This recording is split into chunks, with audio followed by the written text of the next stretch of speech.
नमस्कार, बहुत बहुत स्वागत आपका आनंद टीवी पर। मैं हूं आपके साथ पारुल। आज बात करेंगे मोबाइल में गुम मासूमियत। भारत में पेरेंटिंग अब एक बहुत बड़ी चुनौती बनती जा रही है। माता पिता बच्चों के पालन पोषण का तरीका भूल चुके हैं। बच्चों की मनोवैज्ञानिक बनावट में अब माता पिता का नहीं, मोबाइल का योगदान है। वो दिन बीत गए जब बच्चे माता पिता के अनुशासन, बड़े बुजुर्गों के लाड़ प्यार, सीख और शिक्षा के बीच बड़े होते थे। स्कूलों में संस्कारों की भी शिक्षा दी जाती थी। अब माता पिता से लेकर बड़े बुजुर्गों और कई बार तो शिक्षकों की जगह भी मोबाइल ने ही ले ली है। माता पिता की खुद अपनी अलग दुनिया है, वो भी मोबाइल के स्क्रीन में खोए रहते हैं। बच्चा जिद करे तो उसके हाथ में भी मोबाइल थमा दिया जाता है।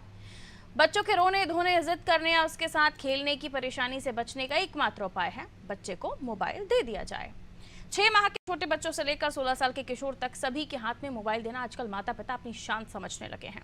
कोई 6 महीने का बच्चा मोबाइल स्क्रीन को आंख गड़ा कर देखता है तो माता पिता को बड़ा मजा आता है। बहुत सी माताएं गर्व से कहती हुई सुनी जा सकती हैं कि हमारा मुन्ना तो मोबाइल देखे बगैर खाना ही नहीं खाता, मोबाइल पर गाना सुनकर चुप हो जाता है। बच्चे थोड़े बड़े हुए ही नहीं कि पर्सनल मोबाइल की मांग करने लगते हैं, ना देने पर जिद करते हैं। कई बार मोबाइल के चक्कर में बच्चों ने माता पिता को घायल तक किया है, हत्या तक कर दी गई। गैंगरेप जैसे अपराध भी मोबाइल पर फिल्म देखकर बच्चों ने किए हैं। चीन, जापान, अमेरिका जैसे देशों में तो बच्चों ने मोबाइल को लेकर बच्चों के लिए कानून बना दिए गए हैं और कानून का पालन भी किया जा रहा है। लेकिन भारत में मोबाइल के इस मकड़ जाल से बचपन कैसे निकलेगा, ये बड़ा सवाल है। आज इसी ज्वलंत विषय पर विमर्श करते हैं। पहले एक रिपोर्ट आपको दिखा देते हैं, देखिए।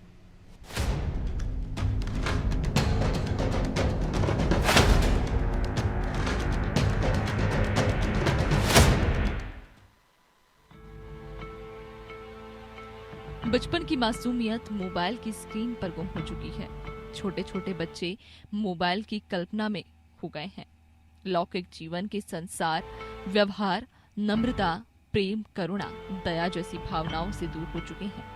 बड़ों का सम्मान करना अब बीते दिनों की बात हो गई है। बच्चे इतने जागरूक हो गए हैं कि माता पिता और परिवार वालों की शिकायत करने के लिए थाने पहुंच जाते हैं।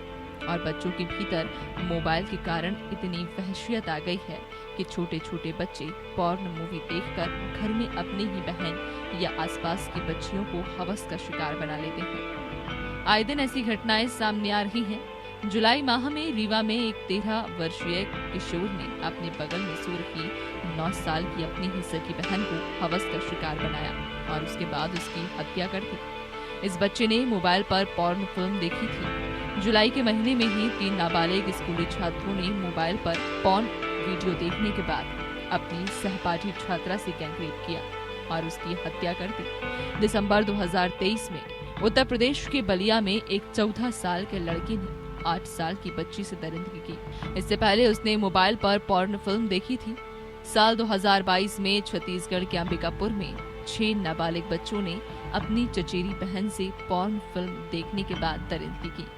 ऐसी घटनाओं की सूची बड़ी लंबी है। समय और स्थान बदला है लेकिन घटनाएं वैसी ही हैं। कुछ दिन पहले जब धार में पुलिस थाने में एक मासूम बच्चा अपने पिता की शिकायत करने पहुंचा तो इस घटना को हल्के में लेते हुए इस घटना का मजाक बनाया गया। 2 दिन पहले ही इंदौर में भी 7वीं कक्षा का छात्र अपनी मां और बहन के खिलाफ FIR दर्ज करने पहुंच गया क्योंकि मां बहन ने उस कूट के मैसेज देखने पर उसकी पिटाई कर दी थी। एक तरफ तो मोबाइल देखकर बच्चे उद्दंड और जिद्दी होते जा रहे हैं तो दूसरी तरफ अपराध की दुनिया में उनके कदम अब बढ़ चुके हैं और छोटे छोटे बच्चे गैंगरेप, हत्या जैसे गंभीर अपराध कर रहे हैं। चीन, अमेरिका, जापान जैसे तमाम विकसित देशों में अब बच्चों के मोबाइल देखने के लिए कानून बना दिए गए हैं, नियम कायदे बनाए गए हैं, लेकिन भारत में इस तरह की कोई रोक नहीं है। जो भी कुछ है वह सब कागजों पर है। कुछ समय पहले भारत सरकार ने PUBG जैसे मोबाइल गेम्स पर प्रतिबंध लगा दिया था। मध्य प्रदेश में भी पूर्व गृह मंत्री नरोत्तम मिश्रा ने भी बच्चों में हिंसा पैदा करने वाले मोबाइल गेम्स पर प्रतिबंध की बात की थी, लेकिन ये सारे प्रयास कागजों में गुम हो गए।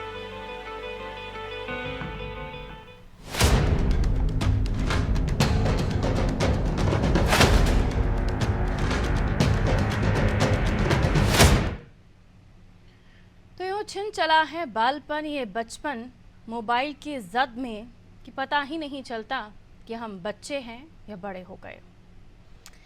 दौर ये है कि पेरेंटिंग अब सिखानी पड़ रही है। दौर ये है कि पेरेंटिंग के लिए स्पेशल क्लासेस चल रही हैं।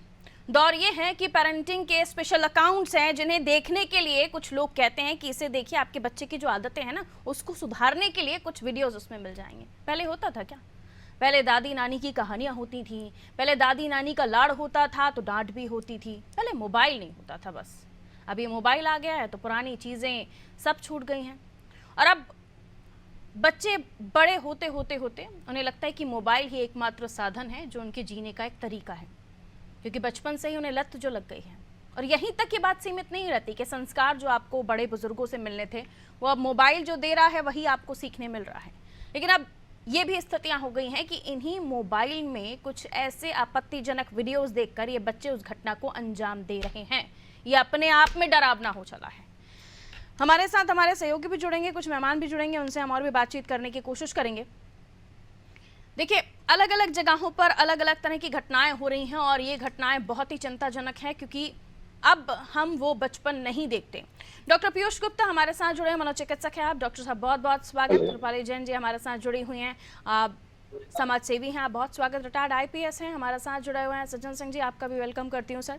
सबसे पहले पीयूष जी आपसे चर्चा करूंगी, आपका विश्लेषण क्या, किताब की रिसर्च क्या कहती है? क्या मोबाइल ही है जो इन बच्चों को ये सारे काम करने के लिए मजबूर? मेरी रिपोर्ट ने पूरे आंकड़े दिखा दिए कि कहाँ कहाँ किस तरह की घटनाएं महज मोबाइल में आपत्तिजनक कंटेंट को देखकर हुई हैं।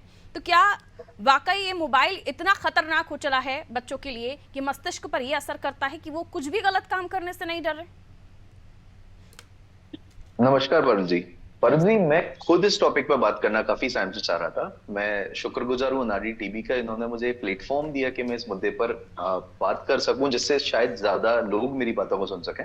जी। बेसिकली ह्यूमन साइकोलॉजी को अगर हम रिसर्च करते हैं, आप समझने की कोशिश करते हैं, तो ह्यूमन साइकोलॉजी जो फॉर्म होती है, एडल्ट ह्यूमन साइकोलॉजी, उसके फॉर्मेशन में चाइल्डहुड डेवलपमेंट का बहुत बड़ा योगदान होता है। बच्चे का ग्रोथ कैसे हुई है, बच्चे का डेवलपमेंट कैसे हुआ है, उसकी पेरेंटिंग कैसे हुई है। यूजुअली आजकल के दौर में क्या हो गया है, न्यूक्लियराइजेशन ऑफ फैमिली हो गया है। न्यूक्लियर फैमिली, छोटी छोटी फैमिली जैसे जैसे होते जा रहे हैं, उनकी वजह से प्रॉब्लम क्या आ रही है, बच्चे अकेले ग्रो कर रहे हैं। अब जब बच्चे अकेले ग्रो करते हैं, जब उनके सिबलिंग्स, उनके कजिन्स उनके साथ नहीं होते हैं, तो उनके पास एकमात्र जरिया बचता है मोबाइल फोन, जिससे वो एक्सटर्नल वर्ल्ड को एक्सेस कर सकते हैं। आजकल की पढ़ाई भी थोड़ी अपग्रेड टेक्निकल होते होते मोबाइल फोन या टैबलेट्स के जरिए हो गई है। जी। हेलो जी जी जी। Can you hear me? या तो टेक्नोलॉजी बढ़ती जा रही है जैसे जैसे बच्चों को एक्सेस होते जा रहा है। अब आज के दौर में हम बच्चों को टेक्नोलॉजी से दूर नहीं रख सकते हैं, बट हमें करना पड़ेगा उनकी रिस्ट्रिक्शन ऑफ देयर यूजेस। तो मोबाइल फोन एक्सेस बच्चों में सबसे ज्यादा इंपल्सिविटी और एग्रेशन लेके आता है। जैसे जब बच्चे सिबलिंग्स के साथ या किसी अपने हम उम्र के साथ खेलते हैं तो उनमें पेशेंस धीमे धीमे डेवलप होता है, but mobile phone access use की वजह से उनमें पेशेंस चला जाता है। इंपल्सिविटी एंड अग्रेशन बहुत ज्यादा होने लगता है। बट जैसे ही अग्रेशन आता है तो अग्रेशन के साथ उनको कंटेंट भी एक्सेसिबल है इन सारी चीजों से रिलेटेड।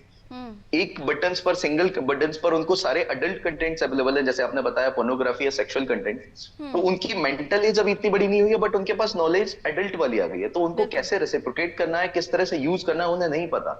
तो इस जगह पर पेरेंटिंग का रोल आ जाता है। एक पबजी गेम या एक किसी सिंगल गेम को बैन करना इज नॉट एन ऑप्शन, या नहीं द सॉल्यूशन। एक पहल हो सकती है बट ये सॉल्यूशन नहीं है। सॉल्यूशन इज दिस कि आज के वर्ल्ड में हमें किस तरह से इंटरनेट को यूज करना है, healthy way of using internet.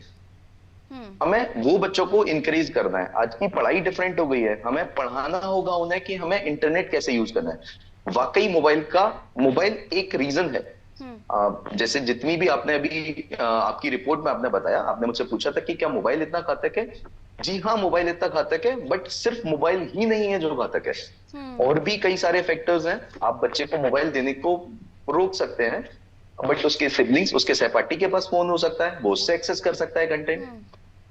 हमें इंटरनेट को रिस्ट्रिक्शन करना होगा, हमें बच्चों को इंटरनेट को यूज करना सिखाना होगा, क्या उनके लिए जरूरी है क्या नहीं है। बिकॉज आज की जनरेशन में हम इनसे मोबाइल छीन के भी उनका भला नहीं कर रहे हैं, क्योंकि आज की पीढ़ी मोबाइल, इलेक्ट्रॉनिक्स और टेक वाली जनरेशन आने वाली है। बिल्कुल। तो शायद हम उनके ग्रोथ को ही रोकेंगे उनसे मोबाइल छीन के। बिल्कुल, और कंपटीशन का दौर है, आप सारी चीजें किताबों में नहीं पढ़ सकते और सारी किताबें भी नहीं खरीद सकते। लेकिन जिसमें आपने बच्चों के साथ मोबाइल का जिक्र किया और पेरेंट्स का इन्वॉल्वमेंट बताया, लेकिन ये भी सच है सर कि अब मैं रूपाली जी के पास ये सवाल लेते हुए जा रही हूँ कि एक तो डॉक्टर साहब ने एक्सप्लेन कर दिया कि मोबाइल हम छीन नहीं सकते, लेकिन मोबाइल का सदुपयोग कैसे किया जाए वो हम बच्चे को समझा सकते हैं। लेकिन जब समझाने वाले ही व्यस्त हों, आप देखें ना सोशल मीडिया पर फैमिली वीडियोस चल रहे हैं, फैमिली व्लॉगिंग्स चल रही हैं, उसमें बच्चे क्या कर रहे हैं उनको भी दिखाया जा रहा है। अब वो भी इंटरेस्ट ना लें तो वो भी उनकी जो वीडियो है वो ख़राब हो जाती है।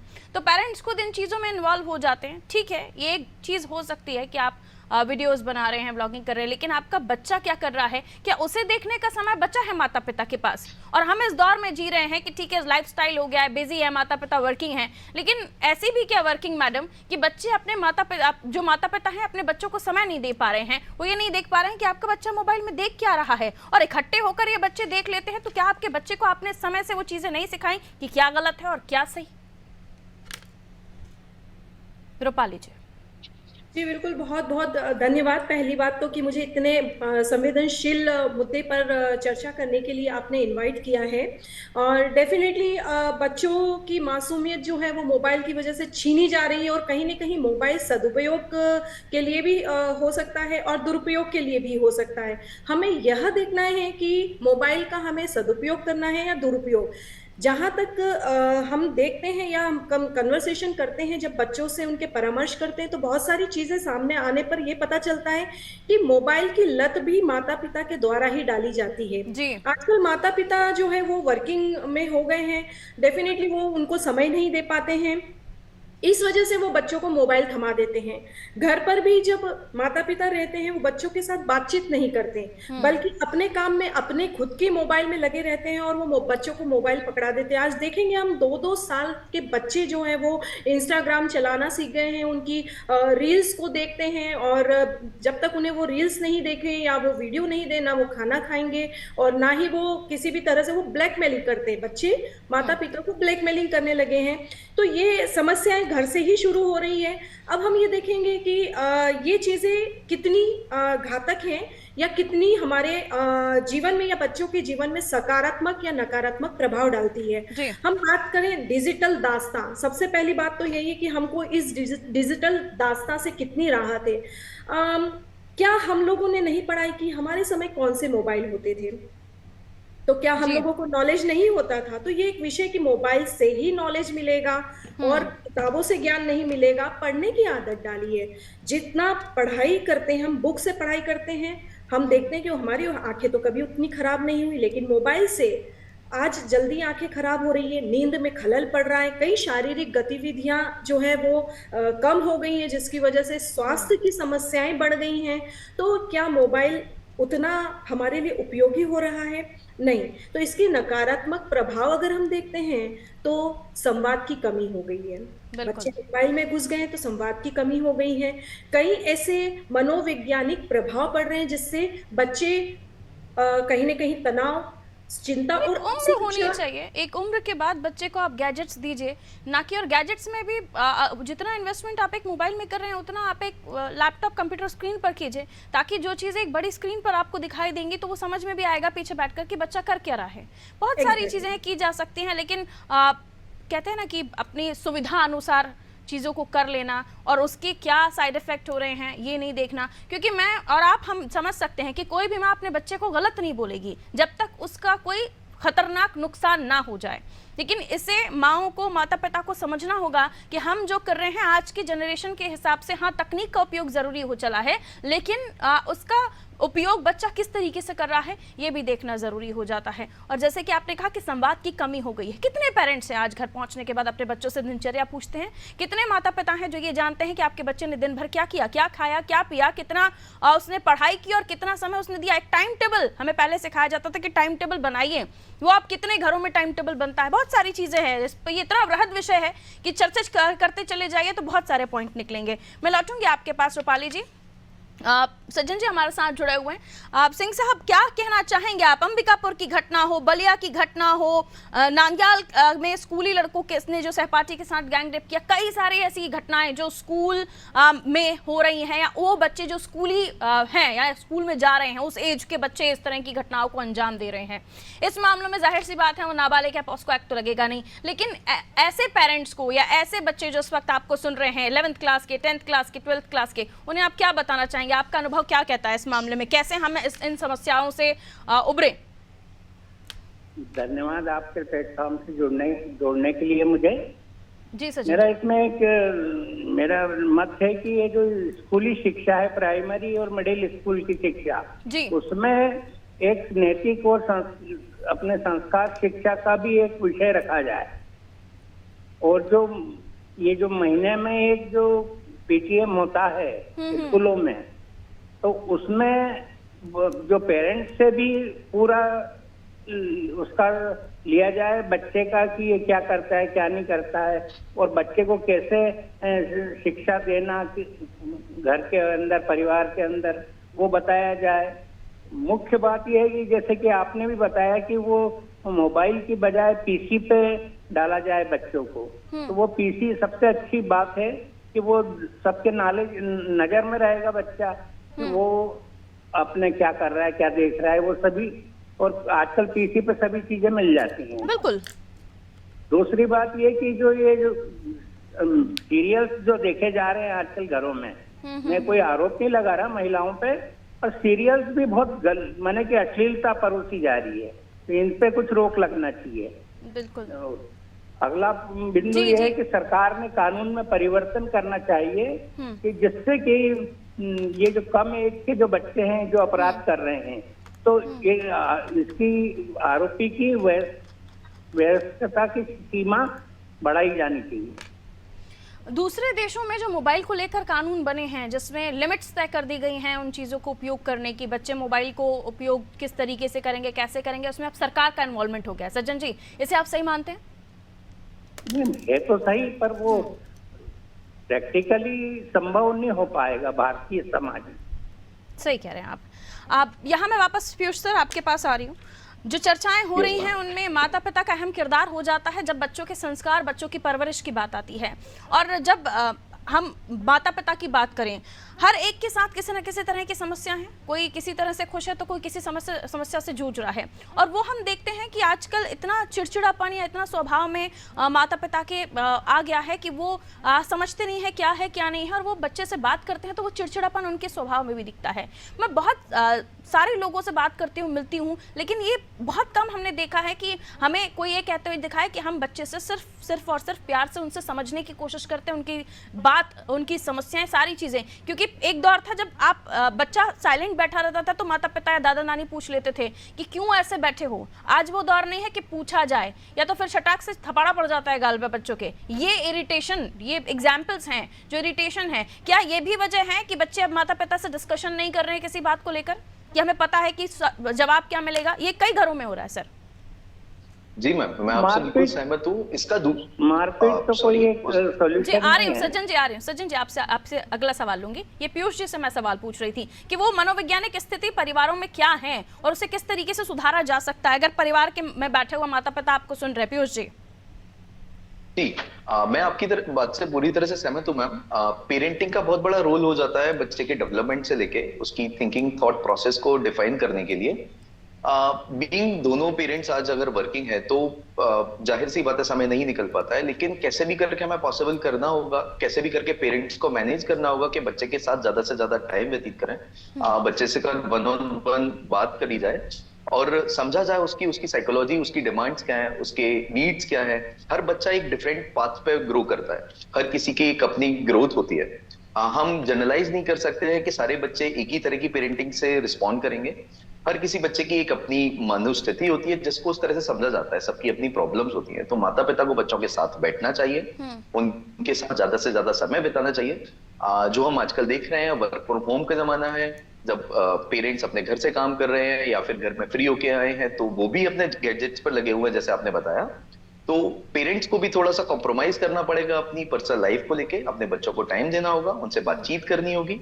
And second thing, mobile phone का यूज को थोड़ा सा रिस्ट्रिक्टेड एंड दूसरे वे में हम देंगे। हम बच्चों को मोबाइल फोन सिर्फ उनकी जिद के लिए ना देते हुए उनको एज अ रिवॉर्ड देना चाहिए। जैसे अगर आपने होमवर्क कंप्लीट कर लिया है, आपको 15 मिनट के लिए मोबाइल फोन यूज करने के लिए मिलेगा।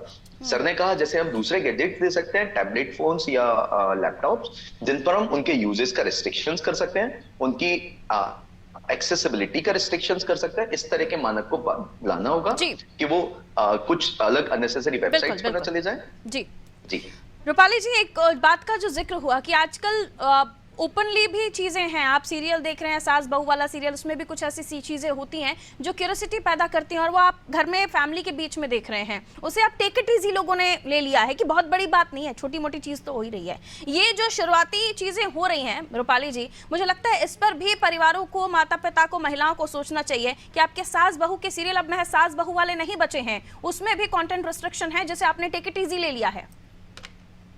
ये बिल्कुल सही बात है कि हम लोग इसको बहुत लाइटली ले रहे हैं, लेकिन ये लाइटली लेने वाला विषय नहीं है। जितने भी आप सीरियल्स देखेंगे, सीरियल्स क्या, आप तो जितने भी टीवी पर ऐड भी आते हैं, वो ऐड भी इतने वल्गर होने लगे हैं धीरे धीरे कि कहीं ना कहीं मानसिकता बच्चों की भी बदल रही है। घर और क्यूरियोसिटी है बच्चों में कि क्या है, वो पूछ रहे हैं, क्यूरियोसिटी जागृत हो गई है और वही सीख रहे हैं। हम सास बहू की बात कर रहे हैं, सिर्फ सास बहू का ही नहीं है। आप देखिए हर एक सीरियल में कहीं ना कहीं एक वैम्प दिखाई जाएंगी और वो वैम्प अधिकतर महिलाएं दिखाई जाती हैं। बच्चे सबसे ज्यादा, चाहे घर के बच्चे बॉय हो या गर्ल हो, लेकिन वो सबसे ज्यादा अटैच्ड होते हैं घर की फीमेल मेंबर से, चाहे वो बड़ी मम्मी हो, चाहे वो चाची हो, चाहे वो दादी हो, चाहे माँ हो।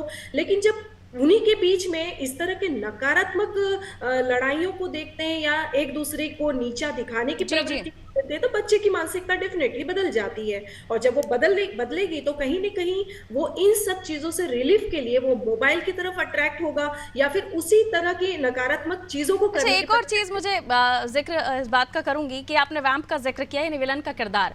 पहले होता था कि सास बहू आपस में घर में भी चर्चा करती थी, तो किसी और के बारे में, चाची सास के बारे में या नंद के बारे में, किसी के बारे में चर्चा करते थे तो बुरा नहीं बोलते थे, चाहे कुछ भी हो। डॉक्टर साहब हंस रहे हैं लेकिन अग्री करेंगे मेरी बात से कि ये एक वैम्प फैमिली में होती है, लेकिन उसके बारे में बुरी बातें नहीं कही जाती हैं कि चुप हो जा, ठीक तो है। ये पहले हम सुनते थे जो बड़े बुजुर्ग हैं उनसे कि ठीक है, चाची तो है, बड़ी है, बुजुर्ग है, लेकिन अब वो चीज़ें सुनने में नहीं आती। अब दोनों जो चुगलियां चल रही होती हैं उसमें एक छोटा बच्चा भी इन्वॉल्व होता है कि अच्छा चाची ने तुम्हें ऐसा कहा, अच्छा ना दादी ने तुम्हें ऐसा कहा। तो ये जो चीज़ें हैं वो संस्कार शायद अब माता पिता भी भूल रहे हैं कि पहले हम बड़े बुजुर्गों का आदर करते थे, फिर वो परिवार में कोई वैम्प ही क्यों ना हो।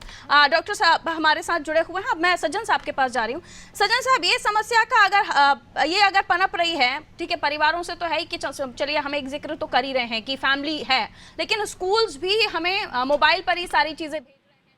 तकनीक का जमाना इतना बढ़ गया है कि होमवर्क भी मोबाइल पे और डिस्कशन है, स्कूल में कोई प्रोग्राम है तो वो सारी चीजें मोबाइल पे हो रही हैं और पेरेंट्स को भी मोबाइल पर ही भेजा जाता है सारी चीजें कि ये आपके बच्चों का होमवर्क है। पहले ये नहीं होता था सर, पहले तो मोबाइल भी नहीं होता था, लेकिन तब भी सब चीजें होती थी। इस पर भी आपको लगता है कि कोई रिस्ट्रिक्शंस गवर्नमेंट को लेने चाहिए कि एक उम्र तय कीजिए, 8th क्लास के बाद, 10th क्लास के बाद आपने छोटे छोटे बच्चों को मोबाइल में डाल दिया है? स्कूल्स की बात कर रही हूँ मैं।